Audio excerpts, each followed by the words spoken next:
This is When I Grow Up with Paul Glazby.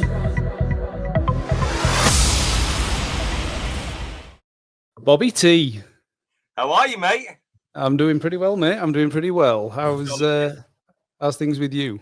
Good, yeah, really good, thank you. Yeah, just nice and busy. Just got lots and lots of things going on.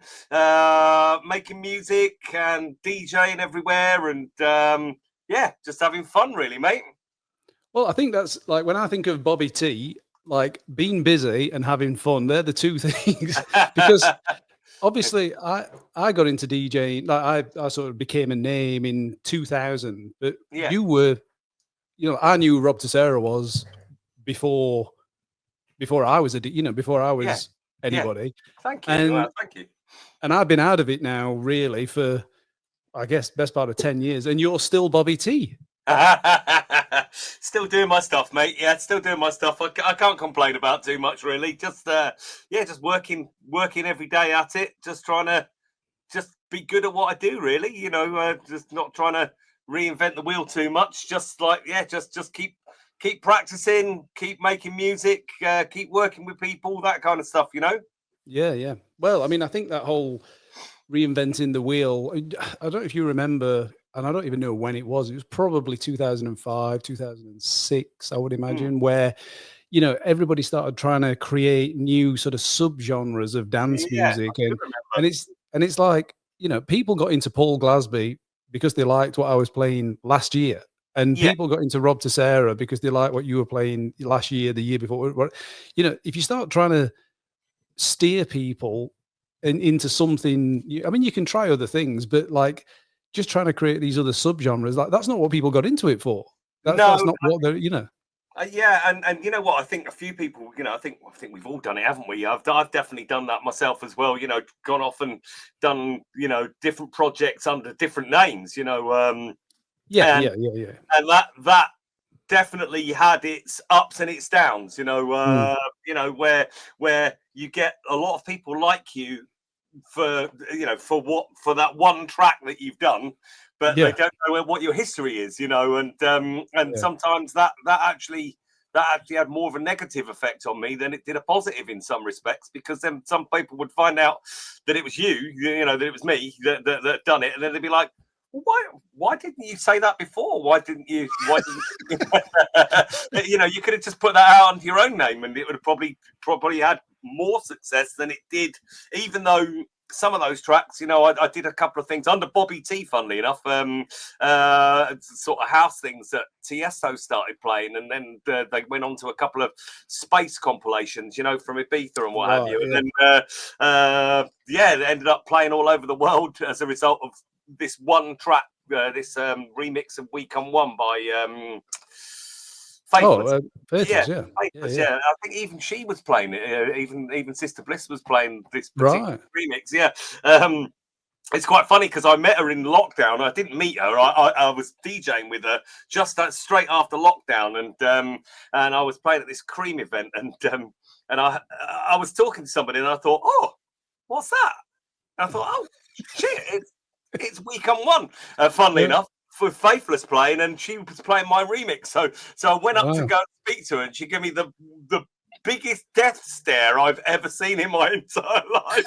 Because it was straight after lockdown. She was just like, "Don't come anywhere. Don't come anywhere near me." I don't know whether she realised that it was actually like it was me who'd done the track or whatever. Because she just must have seen this guy coming straight at her and to talk with no mask on. It's like, no. Do not come anywhere near me. But yeah. So it sometimes doing stuff under different names. It can do you a lot of favors, but sometimes you're kind of like cutting out all of your heritage and your history as well. So you've got to be careful. But that's the interesting thing about you as well, is that you've always, and people have always sort of accepted that you've had.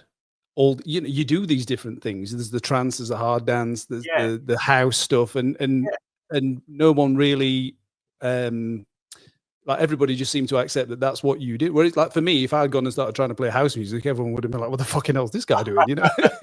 It's a strange thing, mate, because I am fortunate that I get accepted that way.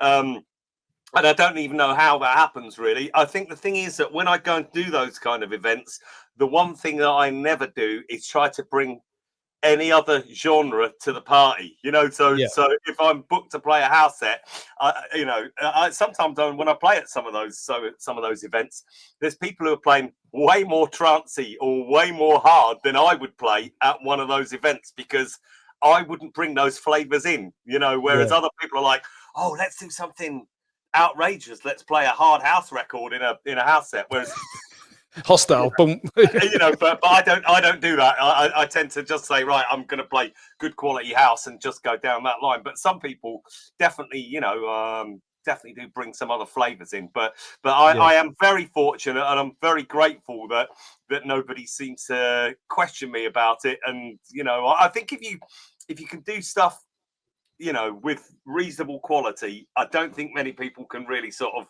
take aim at you. It's if you're doing it and it's a poor imitation of what's around, then I think people have got reason to question you. But if you're all right at doing it, and you've been doing, I've been playing house music longer than I've been playing anything really. So that and sort of I suppose funk and soul, that's going all the way back, But yeah, house music's the first thing that I started on, and I'm very grateful to be accepted by so many people. So long may that continue, Well, I'm sure it will. Yeah, I mean that's the thing. But like you say, if you respect the art form, and don't try and cross things over. I mean, like for me, I never had that kind of sort of crossover. But sometimes I'd get booked for an earlier set. And I'd always try to. I never wanted to be. So I was lucky that when I started out, Tom put me on in Insomniac's last set. I mean, obviously that was perfect for me. But I'd done gigs, before where I'd not been last set, and I never wanted to be one of those people who just went in and tried to make a you're playing 11 till 12 and you just at 156 BPM. I always try to sort of respect the night because you play accordingly. But that's, I guess, the closest I got to any kind of crossover. So I wanted to go back to obviously I watched your episode with the Tidy Boys, which was entertaining. And obviously you talk about the book. I'll be honest, I've purposefully not read the book because I didn't want this chat to be kind of influenced by the book. I just wanted to have a catch up because obviously it's a while since we've spoken. I didn't want to be influenced by what was in the book, but I'm certainly going to get stuck into that later. The the rave. What was it? I'm trying to think what the thing was. We've got to fight these fuckers up. I know. Yeah, I kind of I got a bit carried away, to be honest. Got caught up in the moment, so to speak. And the police arrived at this party, and I know that a lot of people know the story, but some people probably won't do. But I was playing at a party in '91, I think it was. And it was just about the sort of time when Acid House was going to be squashed by the police, and they turned up en masse at this party that I was playing at, and I'd been playing for about half an hour, maybe 40 minutes or so, and I was having the time of my life. And then the guys who run the thing, they were saying, not being funny, but look, there's a police helicopter outside circling round, and there was probably about 1,000 police there as well. I mean, it was mental. There was about 30 or 40 of those, those riot vans there. Yeah. And they were trying to break into the venue. And the people that were actually running the event, they had a van up against the front door, against the shutters, the roller blind shutter thing. They had a van up against that door, and then the police were on the other side, and they had a forklift truck on the other side, and so the police were trying to push the roller shutter in, and the people in the van were in first gear, and they were just, it was just going backwards and forwards. It was mental. It was absolutely mental. And nobody's giving way, and then eventually it got to a point where I said, right, okay, I know what to do, and I got on the microphone. Well, it wasn't even a microphone. You can plug your headphones into the back, into the microphone socket. You can plug it in, and I just said, listen, if you want the party to continue, guys, we're gonna have to fight these bastards. Yeah, I don't even know what made me say that. I really don't know. I was just a bit pumped up, I think, and therefore, we got into a standoff for 3 hours with the police, where they were trying to break in. We were just trying to stop them from getting in, and we're in this big old Sony warehouse, and they eventually broke in through one of the other buildings that were attached to it, and they managed to pour in, and when they poured in, all hell broke loose, and it was not very pleasant. It was a proper full-on riot, windows being smashed and people being hit with batons, and pregnant women getting hit by the police, and all sorts of nasty stuff going on. But it was my fault. That's the bottom line. It was completely my fault, and unfortunately, as a result of that, when they broke in, they had surveillance cameras. In fact, I just thought that they were party goers. They were just dressed the same as us. Bandanas and smiley shirts and all the rest of it, and they just looked like they were us, and they've been filming all of us, we've been like, way, thinking so they were like in the crowd. Yeah, they were in the party, with surveillance cameras, and I just thought that they were part of the party. I thought they were filming the party. And it was only when I got to the police station that I looked and thought, shit, that's that guy with a video camera. It didn't look good, mate. It didn't look good at all, because the thing is that so they arrested. There was 836 people that were that got arrested that were in the party. Yeah, and the thing is that we kept thinking, the people that had organised it kept thinking, well, they're going to get bored of rounding these people up, because they were rounding them up and putting them into police vans. So you can only get 20 people in a police van, So we were kind of thinking, well, this can't carry on all day, can it? Eventually they're going to stop doing this. So we kept moving back in the queue, thinking, right, well, we don't want to, if we get to the back of the queue, eventually they'll stop with this nonsense and they'll stop putting people in the vans. But they didn't. They just kept on going, because they knew that the people that they really wanted were the last 20 people that were going to be arrested. And that was us. And pretty much that's exactly what it was. The last 20 people were all the organisers and the DJs. And and then we went to Brighouse Police Station, which is just outside Leeds. Went there and I got cautioned, and then they let me go. Gave me a caution, let me go. And then about 3 weeks later, they came back round to my house. I was living at the time. I was living on the corner of Manchester, and they came round to my house just on the corner of Manchester and bust the door in whilst I was in bed with this girl who I didn't even know. After a crazy session out somewhere in Manchester, and they came busting in with eight police with dogs and all the rest of it, and then it was just like, it was like being in one of those films, where she stood there with the quilt up like this. Oh my God, what's going on? And then they took me off to Halifax Police Station, which is probably about 35 miles from where I lived.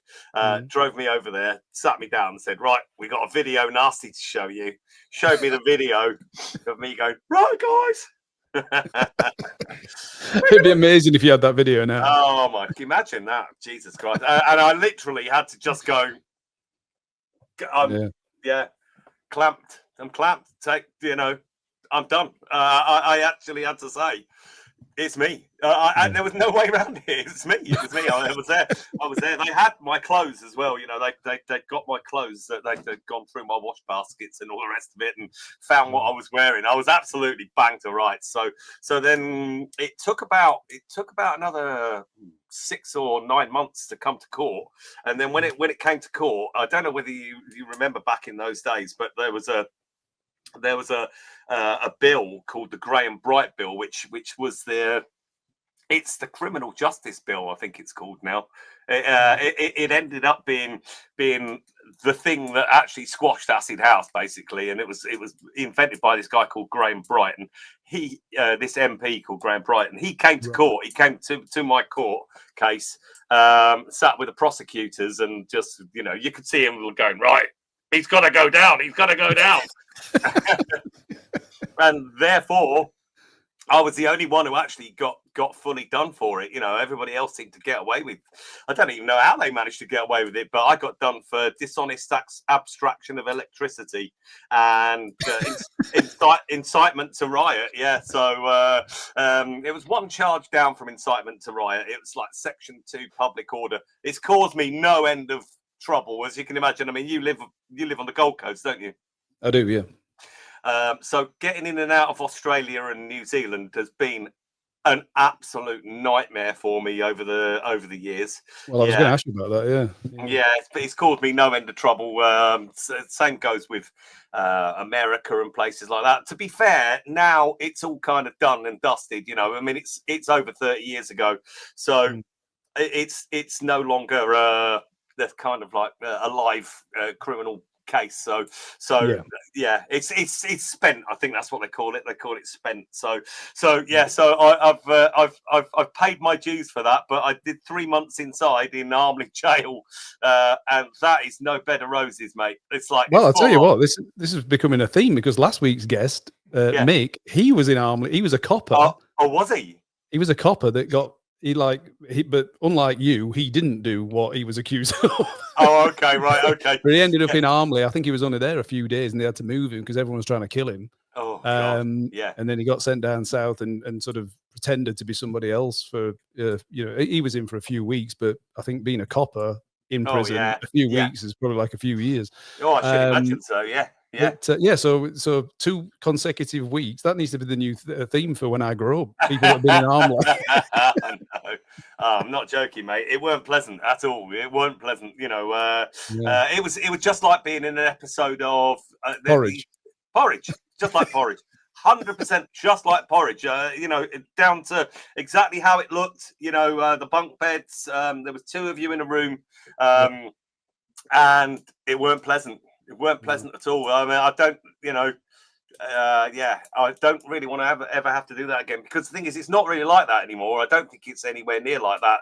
You know, I mean, it's proper, like, sorry to be coarse, but, you know, it's shit in the bucket territory. You know, you that's where you're at. You've got a bucket and there's 2 of you in there, and it's just it's absolutely horrendous. And a tidy weekender. Jesus Christ, jokes, mate. Yeah, guys, jokes. Yeah, it weren't good, mate. It weren't good at all. But you know, it was. I mean, it's in the book. It says it in the book. You know, the thing is, it was a character building moment, because the thing is that I had that moment when I was in the jail of sort of looking out over Armley. You know where my cell was. You know, when you looked out through the bars, you're looking down onto all those kind of like back-to-back houses, a bit like I'm sure when you used to play at Sunday Central in Leeds in Cardigan Road, you know that view of all the back-to-back places. That's kind of the view that I had, you know, and I looked out on it, and I just said to myself, right, well, I got 2 options. I either pack it in, which is kind of what my mum and dad wanted me to do, and go back to having a proper job, because I used to sell cars, and I used to be in the RAF before that. So I'd done all of that kind of stuff. So it's either go back to that, or actually get double down. Double down. Actually double down, and that's what I decided to do. And I doubled down, and I cracked on, and just fortunately, you know, a lot of the people who said they were going to look after me did actually look after me. You know, the guys who ran the parties in Blackburn, I still work with them now. We still do quite a few decent parties now. We do these things in the forest in a place called Gisborne, which is it's up in the hills. It's a place called Skipton, which is Skipton. Yeah, I know. Yeah, so it's beautiful. It's a beautiful place, and we have all night parties there, and it's full on. It's really, really good, and everybody's grown up. And the funny thing is that a lot of the people that play at those parties now, their nephews, daughters, sons, they all go to those parties as well, and it's grown a new following completely. You know, as well as still having the old guard there. You've got all of this new fresh blood who are involved in it as well, and there's some real talent about as well. You know, so it's been great. It's been really good to still be able to do all that kind of stuff, and those parties are still really fresh, you know, and yeah, it's great. It's been really good fun. Out of a negative comes a positive. Well, that's right, yeah. But see, it's weird for me because obviously I'm so removed from everything now. But then, like talking to Ben Stevens a few weeks ago and Paul Maddox, and obviously now you, like the way that the scene. Because the thing is, when everything kicked off, you know, like the whole, when would it have been? 2000 is when I sort of got a foothold. 2000, 2001, 2002, when things were really, you know, exploding. Amazing times, weren't they? But that, it only seems a couple of years ago. Do you know what I mean? Because God, I know. It's like nearly 25 years ago. And it's mad to think that the scene's kind of, you know, gone where it went, then died off. But now there's this resurgence. Like someone told me that there's some, I don't even, is it Patrick Topping or something? Yes. Apparently he was playing Hostile at some gig. Like, and he's massive as well, you know. There's quite a few of those sort of guys who are doing that kind of stuff, and hard house, hard dance, whatever you want to call it, you know, it's had a bit of a resurgence with some of the youth as well. You know, I just think you just got to carry on. I just think you've got to crack on, really. You know, obviously, I know that you've moved away over there. You know, you've got very good reason to do so, though, haven't you? I mean, it's a beautiful part of the world, you know, and it's you know, it's great that you've gone to do what you've done, you know. So you know, what's crazy for me is when I moved to the Gold. The reason we ended up here is because Kelly, so my girl's mom, her twin sister lived here. If she'd lived in Perth or Melbourne or Sydney, we would have just gone there. But you know, but I remember when I was moving here, I said to some people, you know, I said I was moving to Australia, and they were like, "Oh, are you coming to Melbourne? Are you coming to Sydney?" And I'm like, "No, the Gold Coast." And they're like, "Gold Coast? Why are you going there?" And then, you know, like as years have gone by, everybody wants to come here now. It's a beautiful part of the world, isn't it? You know, I've been there a couple of times, and I've had the best time. You know, I've had a great time there. Yeah, no, it's great. So one of my, I don't know if I want to talk about it just yet, but one of my favorite from my entire dance music history, you are part of one of my favorite stories. And I think, in fact, let's talk about it now. I think about you nearly every day because last year I bought a new house. Yeah. And finally, from being 7, 8 years old, I always wanted a pool table in my house. Yeah. I've never been able to do it. I've never had the space for it or whatever. Anyway, this house, there's the space. So I got this table. I went to this place. They do like reconditioned table. You know, they just buy old tables from pubs and stuff, and then recondition them. Yeah. So I got this beautiful table. It's all black with a grey cloth. Oh, lovely. So anyway, every time I play most nights, and I always think of you because do you know what I'm going to talk about? I think so. Yeah, I think so. Somewhere. Go on. You tell me. Yeah, go on. So we had that gig down on the south coast. I think it was like Cornwall or somewhere like that. It was. Yeah, it was. It was Newquay. Newquay. There you go. Newquay. Right. Yeah. And we did the gig, and then those kids invited us back to that sort of student hostel thing. Yes, that's right. Yeah. And they had like the rec room. Yeah. Yes. And we'd been getting stuck into it, having a good old time, and those kids tried hustling us at pool. And we ended up, they'd got a couple of balls left on the table. We were down to the black. Yeah. We were snookered. So I'm at the top end of the table. The black is over the pocket, but on the far side of the table. And there's a red in the way. so I had to play off the bottom cushion and come back. And you were at the end of the table with one eye, sort of trying to point to where I needed to shoot.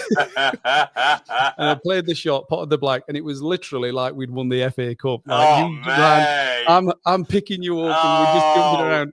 And these guys look. It was like the end of Teen Wolf, where the other team were just all despondent. They were just like, throwing the cue down. Amazing, literally, like brilliant. Forget all the gigs.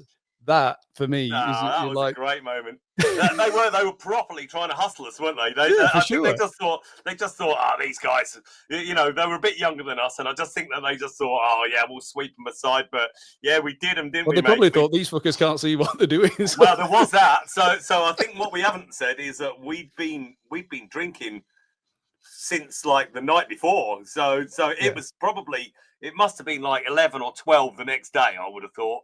We'd been up all night, hadn't we? We'd been up all night. 100% we'd been up all night. I know we had, yeah. Ebenezer good. Crazy times, yeah. Crazy times, yeah. I remember that very well, mate. I remember that very well. Brilliant times, yeah. Great times. So yeah, obviously you get out of prison, and then like when did you start producing? So I started producing in '91. I did a track called PP Orange, which came out on Arc Recordings. I did like 2 or 3 things on Arc Recordings. I did some other stuff under the name Flipped Out as well, where I was actually it was Flipped Out and Rob Tissera. But PP Orange is the first track, and it was good, yeah, like proper full on pumping house track with nice piano in it, and it's got a sample out of Strike It Up, Black Box. Oh yeah. It's got a sample out of that, yeah. And funnily enough, I was in the loft the other day, and I was looking in the loft for some tracks, and I thought, oh, what's that shining in the background? Right at the back. I thought, bloody hell, Christ almighty, it's a copy of PP Orange. And so I dug it out, and whilst I was actually still in the loft, I had a quick look on Discogs. Records are expensive, aren't they?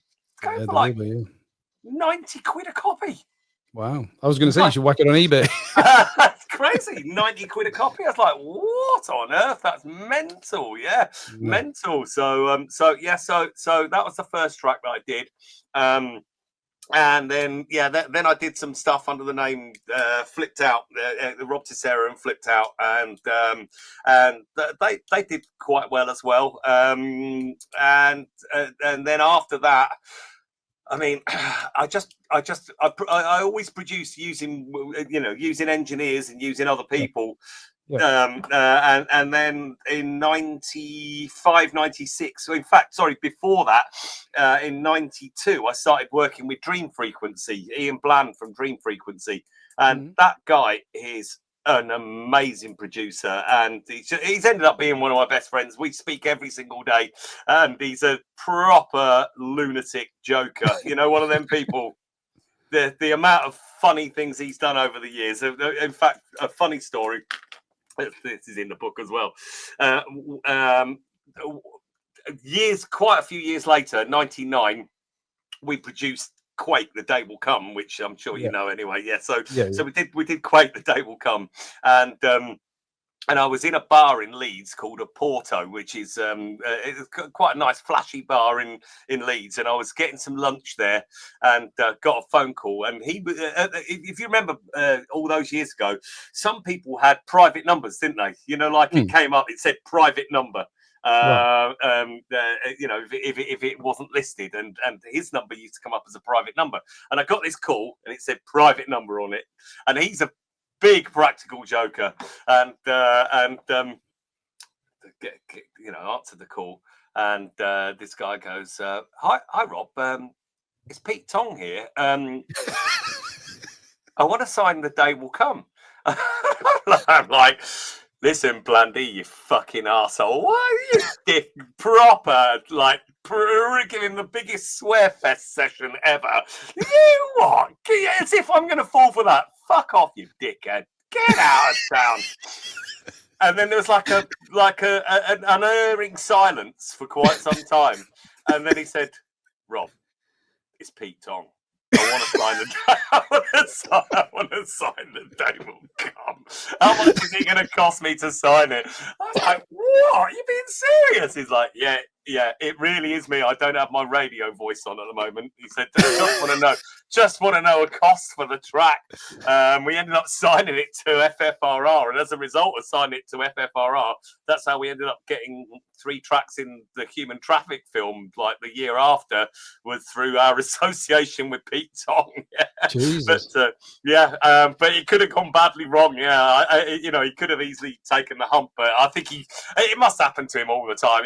I'm sure a lot of people are not going to believe that it's Pete Tong when they're on the phone. Well, yeah, I guess. I'll properly give it to him. Yeah, it was quite a funny thing. Yeah, but yeah, I started making music with him in '92, and then I remixed several Dream Frequency tracks, and that was kind of beginning to become the birth of where the hard music and the sort of the trance side to come from, was from working with him. We had both had a bit of a love for that kind of sound, and then we just ended up where we just started making more trancey stuff.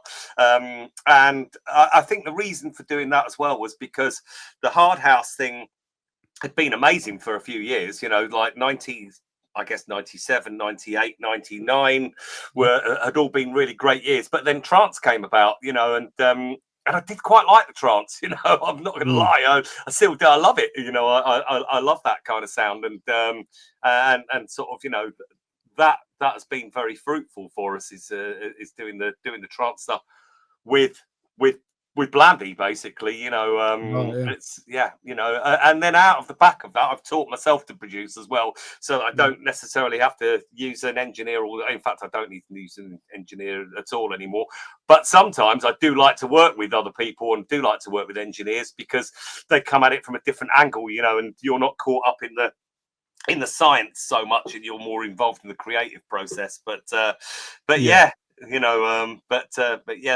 where all of that came from. But I think the big break for me came from working with Ian, and I did a track called Kick Up the Volume, which came out on XL Records, which is the home of Prodigy and Chase and Status, and shitloads of really big acts, and Josh Wink, and I think SL2 was on there as well. So it's a huge kind of like like dance music royalty there. And our manager was Nick Hawkes, who manages the Prodigy, funnily enough. So so no complaints whatsoever.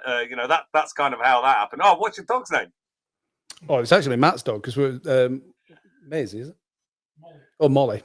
Oh, bless She's her. Beautiful, isn't she? Yeah. Isn't she just? Oh, yeah. We had a cyclone here a few weeks ago, and the front of our where we normally record the podcast, the front of the building got ripped off. It's only just been repaired yesterday. Oh, mental. Yeah, so we're this is Matt's studio. He does his he does a podcast called Born to Watch. Check it out. It's all about movies. But so that's where you got the Rambo and the. It looks brilliant. Yeah, it looks absolutely brilliant. Yeah, looks brilliant. I love that. We get the pleasure of Molly when we're here, which is I'm sort of getting used to it. I quite like it. So I mean, obviously your everything's just kind of building and building for you, isn't it, as you're going along. So my introduction to hard house was did you ever go to Rise in Sheffield? It was a Friday night. I used to be resident at Rise in Sheffield, mate. Right, okay. So well, I was a monthly resident there with Loved Up and Pete. He was from D-Ream. I can't remember what he said. I know what you mean. So did you play in the house room? Oh, you were in the main room. Yeah. Well, that just goes to show how wrecked I used to get back then, because I can't even remember. I used to be there every week. So me and my mate, we went. So there's this bloke that I went to college with, and we bumped into him one night, because I used to box until I was 19, and then I stopped boxing. We went out into town, and we bumped into Guy. His name's Guy. We bumped into him, and he's like, "Oh, Glaz, come to this club." So me and my mates went. You remember Scott? Yeah, of course I remember Scott. Yeah. I remember You know Scott. Scott, Yeah. don't you? Yeah, of course Scott I do. Cooper. Yeah, Scott Cooper. Yeah. So me, Scott, and our other mate Paul. Yeah. So we went. Me and Scott shared a rapper speed. We stayed there obviously all night. Yeah. We bumped into some girls that we used to go to school with. Yeah. Everyone went back to my place after.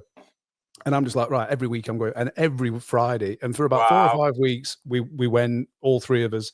And then after a few, 4 or 5 weeks, Scott's like, I'm going to have a week off. I'm like, fuck that, I'm going. And I just went, and then I ended up meeting some people there that I became friends with, and that's what sort of got me into into DJing. That's how it all sort of progressed. And then we used to end up back at these after parties listening to Trade 4 had just come out. And the Tony De Vit live in Tel Aviv and all that stuff. And we'd listen to that. And then one of the lads started doing coach trips to Sunday Central in Birmingham. Yeah. And we'd start, because London seemed like a bit too, I mean, in hindsight, it wasn't. But like, we thought going down to London to go to Trade or anything like that was a bit too much, but we went to Sunday Central in Birmingham. So he used to organize coach trips down there. And that's how we started going there. And that's what exposed us to, Steve Thomas. Tony De Vit was still around. I remember seeing him there. Yeah. Steve Thomas. He played at Rise, didn't he? I don't know if he ever played Rise. If he did, I definitely was off my face that night, because I definitely don't remember that. Okay, all right. Well, maybe I've just seen him in Sheffield. Gatecrasher. He played Gatecrasher. Yeah, maybe he's played. Yeah, I think he played at Gatecrasher. Because that's another thing I always think about as well, is that he was really breaking ground with the hard house sound, and obviously getting into Gatecrasher and things like that. But then when he died, the hard house just kind of died with him, and the trance just took over for 2 or 3 or a couple of years. And then hard house had the surge in 2000, which I don't think I would have had the career that I had if Tony De Vit hadn't died, because hard house would have peaked sooner, and I would have kind of missed the boat a bit. Maybe. I mean, he was so influential back in those times, for sure, because I mean, I was resident at Rise, but prior to that, I was resident at a thing in Leeds called Arc, and that was a forerunner to Gatecrasher, very much a forerunner to Great Gatecrasher, where we used to have all styles of music playing there. So we used to, like we used to book Carl Cox, but we'd have Smoking Joe and Express 2, and who else did we used to play there?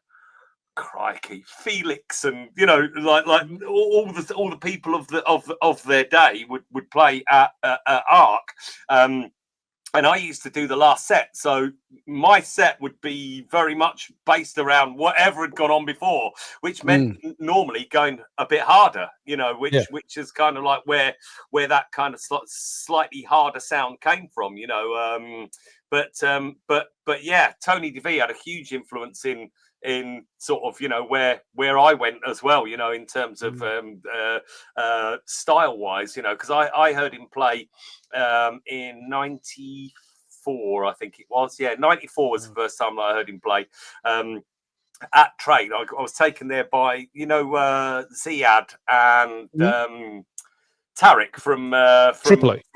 From Tripoli, and I went. How many times I pocket dialed Ziad? Because he's on Z. On Z, Brilliant. It was either Ziad or Aaron. They used to copy it all the time.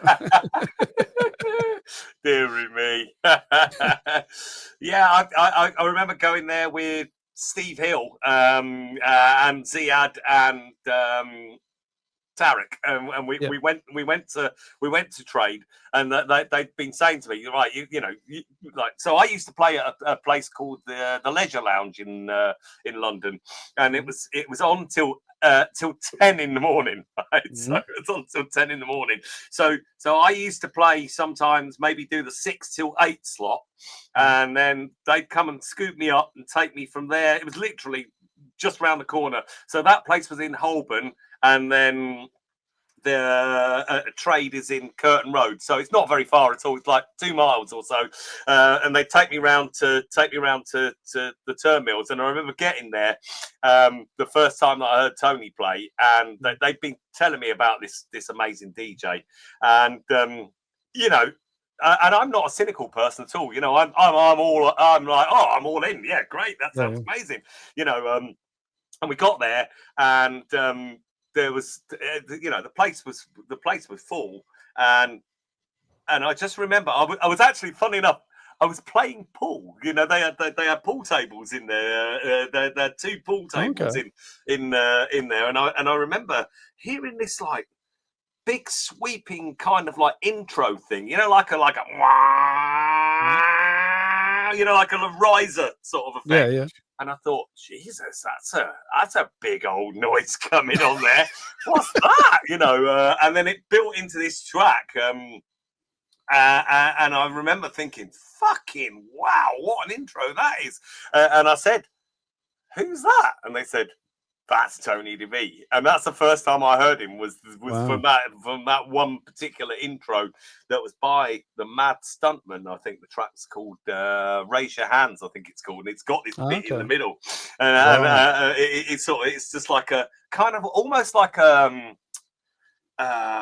do you call them?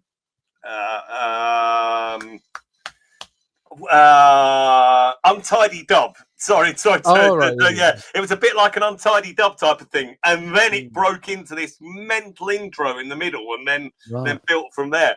But so I hadn't really worked out what the track was until it got to that point, and then I just thought, Jesus, it was amazing. I don't. You know, I'm not overstating it. It was something special, and this is drug free. This is, you know, none of that. It was just a simple case of this guy. He made such an impression right from the start, and then he just never let go. You know, and I heard him play several times before meeting him. And he played at Arc as well. He came and played at Arc a couple of times for us as well, and he was just the nicest man. The nicest man, and he was just like when I first met Carl Cox. You know, when I first met Carl Cox, he was very much like that. Just super nice, just like, yeah, just call me Carl. Yeah, no worries. You know, I'm just going to play some tunes. You're just a really nice man. You know. Well, that's how I felt when I first met you. Oh, well, thank you, mate. Well, the thing is, though, if ever I took anything away from all of that, that's exactly what I took away was. That's how you should be. That's exactly right. That's exactly how you should be. I remember being at a gig, and I'm not going to name any names, but there was a DJ. You know, like you kind of there's like an unspoken hierarchy in there. You know, like with you know, like you kind of know where you're at with, and whoever the guy I'm talking about was certainly up there. No. Was probably like more up and coming. Let's put it that way. Okay, right. And I remember, and someone came and asked him for an order, and he just like brushed him away. And I pulled him to one side. I'm like, mate, these people here pay your mortgage, your rent, whatever it is. Absolutely. You can't. Now, and it probably sounded funny coming from me because I was the guy that always just had the, you know, look like I was in a bad mood all the time when I was playing. But off the decks, I would always make time, you know, unless I was trying to get out to get to the car to get to another gig. But, you know, having the time to speak to people. I said to this kid, I went, mate, you can't do that. Like, these people are here. Like, we wouldn't have a job if it wasn't for them. So it's hugely important, mate. Hugely important. Never forgotten where I'm from. Never ever forgotten. You know, but that a lot of that definitely comes back from speaking to those guys in particular. You know, and I can remember being in Plymouth, DJing with Tony. Mental lineup. So there was, there was myself, Sasha, Tony De Vit, and Carl Cox. On the same lineup. I was just warming up for those guys, you know, but it was one of those, I think it was one of those tours that they did like those boxed, you know, those boxed cassette things, you know. So it was all of those artists were playing on it, and Tony was on last, you know, he was on after all of those guys. So I played really early, then Sasha was on, then Carl Cox, And then I think it was Tony, but he was finishing the proceedings. Yeah, mate, I've never heard anyone smash it like him. I've never heard anybody take it to the next, like really take it to the next level. Like go from, I don't know, maybe go from say 132-ish up to about 160. Like absolutely leathered it. Absolutely, playing sort of stuff on Noom records and like properly giving it them.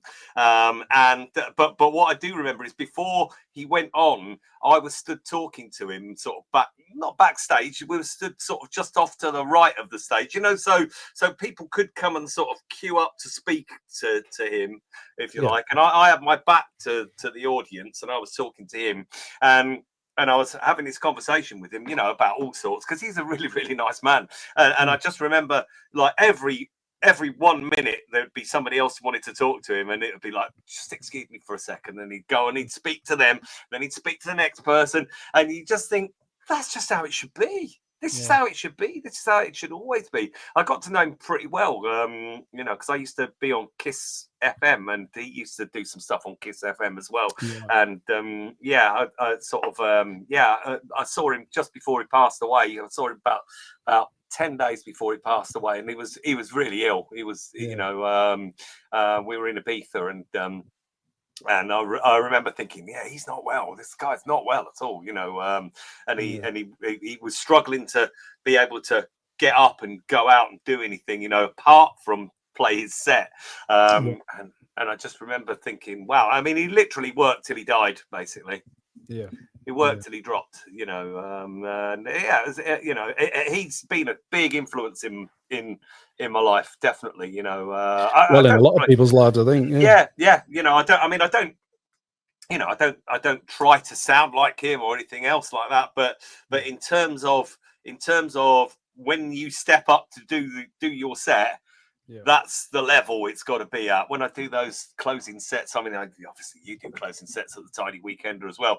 It's a big old responsibility, in it. It's like, right, okay, gonna need to pull the old socks up over your knees and crack right on here, and I always think of Tony. I always think that's the level that it needs. I always think back to that gig in Plymouth and just think, Jesus Christ, where someone just rinses you. That's what it's all about, Yeah. No, that's right. I mean, there's a couple of, like, I was thinking, so I did a podcast, someone invited me on their podcast. I think it actually comes out tomorrow. He said to me, he said, when you first started out, you must have been playing like a lot of Nucleus and stuff. I said, well, yeah, I did play some Nucleus. I said, but the stuff I was playing was, a bit different, like, and then I started thinking, like, what actually did I play? And I've been going through and sort of finding some of the stuff that really shaped my, like, what was it that was influencing me when I got to Insomniacs, the stuff that I was playing there. And there's so much of the RR Fierce stuff. I don't know if you ever got to meet Johnny, but I didn't get to meet him. No, I didn't get to meet him, but he did some great music. He did do some great music. Yeah.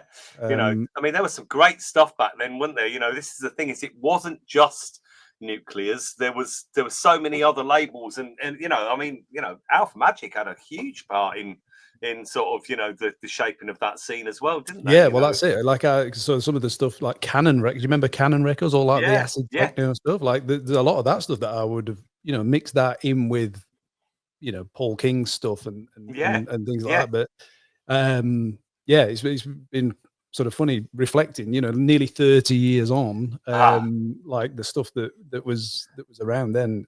And going back to Tony De Vit, there was a track. I can't remember who the artist was, but I'm sure the track was called "Duck You Sucker." Right. And it was just in, like, like when you said, like, what the fuck is that? And I just remember, I think he played it at Sunday Central, and then I ended up finding it, and I had it on vinyl. I don't know what happened to it, but just amazing. Like, those gems. In fact, so on social media we asked, we said we've got Bobby coming on. What are the questions you've got? And one of the people said, where is it now? it wasn't really a question, more of a statement. It says, Rob always introduced me to tunes 12 months before they were an anthem. Oh, wow. And I just thought that's like, isn't it? Well, it's exactly, yeah. And I think that is, like being a DJ, it's not just being able to mix tracks together. It's like spotting that gold before anybody else. Yeah, that's it. It's finding those it's finding those moments, isn't it? It's unearthing those and playing them to people. It's a very special thing, isn't it? It's a real special moment, and that's certainly what he did for me, and you never forget that, do you? You never forget that one moment where you think, what on earth happened there? I love that. I love that, where you just get that kind of enthusiasm off, like, I don't know, the 1,000 of your closest friends, where you think, right, okay, hold on a second, right, where you sort of think, right, here we go, boom, press the button and it just goes off. It's just an amazing feeling. It's an amazing feeling. But yeah, he definitely had a huge amount of influence on me back in those days. E&M had quite a bit of influence as well, listening to him as well. And funnily enough, with all of that stuff, if I go back to the ARC days, I used to play a lot of hardcore, like not happy hardcore, like breakbeat hardcore, the sort of early stuff that was on XL and all that kind of stuff, and Formation and all those kind of labels. And when you listen back to some of those early Tony De Vit albums and tapes, and the E&M stuff as well, they were heavily influenced by that hardcore sound, oh, for sure. I mean, I remember E&M came and played. So one of my mates put a gig on at you remember the Archers in Sheffield? Yeah, I do. Yeah. So Andy, I can't remember his surname, but Andy used to put some gigs on. Andy Usher, and he booked E&M. E&M came and played, and I can still remember it now. Being on the dance floor, and I had to follow Ian. I was on after. No one knew who I was then. I was literally just playing for mates, but I had to follow him. And I remember turning to my mate and just going, I don't even know what this is. It literally was like someone using a pneumatic drill. Like it was just we'd never heard anything like it. Yeah. And do you remember Ian? Like, when you obviously you get in the DJ box and you like sort of give up. That guy is made out of timber, isn't he? Yeah. Have you? He is, like mate, he is. I've never felt anyone so solid. Yeah, he's got like his belly. I know. But his shoulders. It's fucking insane. I know. He's a fucking brilliant DJ, mate. Absolutely amazing. Brilliant. And I've got a nice story about Ian as well, because he's like he's like a bit of a bitchy queen, isn't he? Like, he can be. He's great, but but when I did my 10-hour set at Storm and sort of retired, and I wish I still had this message. Obviously I've changed phones, so I've lost it. But he sent me a text message the next day, and it literally brought me to tears when he said, you should be so proud of yourself, everything you've done in the scene. You sort of came out of nowhere, and it was amazing. I was like, and to get that from Ian, who I used to go and just watch him, and he was this, it was that was like a real nice moment, for sure. And it was just between me and obviously I'm telling everybody now, but for the last 12 years it's just between me and him. It was amazing to get that from someone that you just look up to so much. So, totally, because the thing is I always sort of say there wouldn't be a Sunday Central without Ian. His sound was so important to it, because it kind of put the lid on the box, didn't it? Having him to do what he did, just he was an amazing DJ. And when I started doing when Sunday Central started to happen in Leeds, and they asked me to do the last set, for all of those ones, having to follow people like yourself and Ian and what have you, it's a bloody absolute job and a half, Well, I'll tell you something, mate. I never. I think one of the things that I had going for me when I very first started out, I never got nervous about playing. Right. Yeah. So I'd just turn up and I'd do it, and I never had like a good friend of mine who should have been a big name DJ. He used to sort of self-medicate, let's say, Right. because he got so anxious about playing, Yeah. so he'd get hammered. Yeah. And then he'd play, and he'd think he'd played well, but then people would be like, "Oh God, he was," because he'd get too right, and he couldn't play. Yeah. But he was a beautiful guy, an amazing DJ, and it just his nerves kind of got the better of him, and I never had that problem. But when we used to play at Sunday Essential, and I'd do the second to last set, and you'd be coming on afterwards, there was always that bit of anxiety because I knew that you were going to get a bigger cheer than I did. No, I mean, I would never think that. I would never think that. I mean, the thing is that with having to follow you guys, the way I had to do it was I always had to think what hadn't been played, and try to find something, bring something else to the party that still had the same kind of like energy, but potentially it might have been a more, I don't know, like playing Sweet Dreams, like things that it just shouldn't work, and yet it worked. But it does, exactly. But it worked, that kind of thing where I was always kind of looking for those kind of angles. But yeah, I have stood there nervously listening to you and Ian and everybody else and Fergie and what have you, and just and Lisa and Anne and everybody been thinking, Jesus God, and the Tidy Boys as well, standing there just thinking, fucking right, well, it better go well tonight, I hope I've got something to offer it, but yeah, I think sometimes for myself, you've got to try to find something else, try not to not be the same as everybody else, that's kind of, that was my USP, if you like. I think the vocals and stuff like that, it just worked. I think it worked because not everybody else was trying to do that as well, they were great times. The thing is that there's still some good times to come, I think, mate. Well, it sounds like it. Yeah, I don't know whether I'll be involved, but it'd be nice to watch. I'm sure you will at some point, won't you? Well, I mean, I still play for Steve. We do the London Hard House reunion. I go over and do that. They're so good, aren't they? Amazing. Well, when you were saying earlier about the people there with the kid, like I was introduced to. I was talking to some woman who used to come and see me in London in 2003. And then last year she introduces me to a son, and he's out raving with her now. Yeah. But I'll tell you what, this year I'm not raving, but my obviously I'm a big Metallica fan. Well, they're here in Brisbane in November. Oh, wow. Yeah. So my oldest girl, Nevaeh, she's a big Metallica fan as well, because obviously I've influenced her over the years. And so we're going to the concert. So I used to look at these dads that have the kids at these concerts and think, oh, that'd be so cool. But it's actually, because I thought by the time my kids are old enough, Metallica will have, retired, but they're still going. And now Nevaeh's 13 in a few months. So yeah, it's, I'm looking forward to that. Yeah. Full circle, mate. Full circle. Yeah.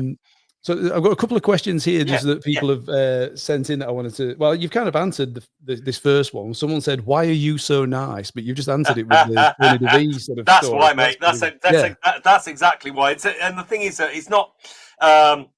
It's nothing to put on. It's just how it is. It's just, I'm very, very grateful to still be doing what I do after all these years. I mean, I'm 35 years in now, and. Some people choose to retire, or say they're going to retire. I think I'm just going to not do that. I'm just going to crack on until I don't want to do it anymore. But at the moment, I've not got any sort of thoughts of doing anything. But I want to do some bigger stuff. I want to do more. By the sounds of it, it's probably coming. Yeah. Yeah. I want to do more. Yeah. Well, you're kind of answering these like. Someone sent you these questions ahead of time because the question is, 40, well, they've said 40 is 35 years in. How are you not jaded? But you just answered that. I mean, I think for you being able to sort of seamlessly sort of slip between genres, and I guess that keeps it interesting for you, doesn't it? I think that definitely does, yeah. And sometimes as one thing sort of recedes, another thing comes along, and another style sort of pops along, with the house stuff. I've sort of recently, I've been playing for this brand called Housework, and they do some massive gigs. They do like Ministry of Sound and all that kind of really big stuff, and and they're really pushing forward. And I'm doing quite a lot of stuff with them next year as well. So the house stuff is still going pretty strong. I've got a couple of house tracks ready to come out very shortly, and then the trance stuff seems to have really come back with a vengeance as well, because Frantic are doing quite a lot of stuff where they're fusing the trance and the hard house together. So I'm playing alongside John Askew and Will Reese and all those kind of guys as well. Which is great, and I'm making quite a lot of a lot of trance stuff with Steve Hill. We've been we're working with Dave Parkinson, and we've done a few absolute bounders recently, which is great news, So yes, I've got all of that going on, and I sometimes I think if you stop, that's when you get old. Well, look at me. No, get off. No, not at all. No, not at all. But certainly, yeah, that's how I sort of think of it anyway. If I take any downtime, then sort of, you do start to feel a bit more your age. But I'm just cracking on, mate. I'm absolutely cracking on at the moment. Well, someone made a comment I didn't write it down here, but they said he must use a good moisturizer because he's looked the same for 30 years. I do use a moisturizer, funnily enough. L'Oreal, it's the way forward. Yeah. Perfect. The one with the orange cap. I always use it. I always use it. So there you go. We can put a link in the show notes, can't we, Matt? Okay, perfect. Is there anywhere that you wouldn't DJ? I mean, I'm thinking maybe Baghdad and things like that might be a place. Is there anywhere that? I mean, that's just a question that someone's asked. I mean, I guess no. I mean, I've DJ'd in some fairly funny situations over the years. I don't really want to go to too many war-torn places. Funnily enough, on that front, I did do a gig in Manila in like 90. It might have been like 98, somewhere around there. I played in the Philippines, and they were overthrowing their president, and I was yeah, mental. And I'd got to the hotel, and when you sort of you land somewhere and you think there's a lot of like black smoke, you think it looks a little bit troubled here. It doesn't look exactly. It looks a bit weird. And then they took me to the hotel, which was right in the center of the city in Manila. It was like a Hyatt hotel, like a proper lovely hotel. And it was my mum's birthday, so I thought, you know what, I've got to call my mum. I have to call her. So I called my mum to speak to say happy birthday to her, and whilst I was speaking to her, I was watching Sky News. You know how you surfing the channels, and I'm like, on Sky News, and I'm thinking, Jesus Christ, that looks a bit war torn there. And then I'm thinking, that says Manila on it. Open the curtains, and it was the scene that was in the bloody on Sky TV, and they were overthrowing the president. Yeah, mental, absolutely mental. I just remember thinking, I'm in the middle of a revolution. What the fuck? And well, you shouldn't get arrested for that one. No, mate, mental. And then they overthrew him, and then the people that are running the gig. They came to see me and they were like, right, okay, it's up to you. If you want to play, you're very welcome to play. But if you said no, we would understand that as well. I know you've come all the way here, but we would understand if you didn't want to play. But there was loads of international people there. It's a very cosmopolitan sort of city. So I went to do the gig, and I played Martin Luther King. Free at last, thank God Almighty, we are free at last. We're into this trance track. The place went mental. It was a proper moment. I played quite a bit of the speech. I got the whole speech, which is really long. It's like about 10 minutes long, that speech. But I got it and I put it onto an acetate so that there was like 3 sections of it that were all really good, and you could all tell that it was Martin Luther King, but they were all quite different. And I chose one of the sections and played that and played a trance track into it. And in fact, sorry, I didn't play a trance track into it. I played Massive Attack. Unfinished Sympathy. Yeah, and everyone was just like, "Oh my god!" Yeah, and then I played a trance track after that. Yeah, proper risky shit. Yeah, risky as it comes, but it was a hell of a moment. So that's my war-torn story for you. Yeah. So wow. I don't necessarily want to do that again, though. One of those things where you think, imagine if they'd just come and like scooped you up for being like a revolutionary. You can't play that record at this point. Get into jail. Jesus. So Rob Tissera's got no 2025 gigs in Ukraine. No, mate. No. Ukraine's out at the time for the time being. And then somebody said, obviously you've done loads of amazing remixes. What's your favorite remix of a track? Not of yours, but of someone else's remix of any track. Wow. Christ. Sorry to put you on the spot. Oh yeah. That is putting me on the spot. Wow, you've got me there. Shit, favorite remix. I'll tell you what, mate. You have a think about it, and then comment on Instagram in the thread and let people know that. I'll do that. I'll do that. Yeah, do it that way. I'll do that. Yeah, you got me. You got me there. You got me on the spot there. Well, Bobby, it has been amazing catching up with you. Thank you so much. Thanks for having us, mate. I really appreciate it. I appreciate the time, and yeah, I mean, like how you are. I can assure everybody that this is not an act. This is Bobby. This is just this is me. Yeah, this is me. This is me. Well, I hope I get to catch up with you soon in Australia, mate. I think I might whenever be over there soon. Whenever you're here, we'll do it again. We'll do it face to face. Oh, I'd love that, mate. I'd absolutely love that. Yeah, I think I'm back over in September. So yeah, be nice to meet you and Molly as well. Yeah, and Matt. Yeah, and Matt. Excellent. All right, fantastic. Thank you so much for having us. I really appreciate it, mate. And look after yourself. And keep on doing what you do, mate. Thanks, mate. Take care. No problem. Thank you. Cheers. Thank you.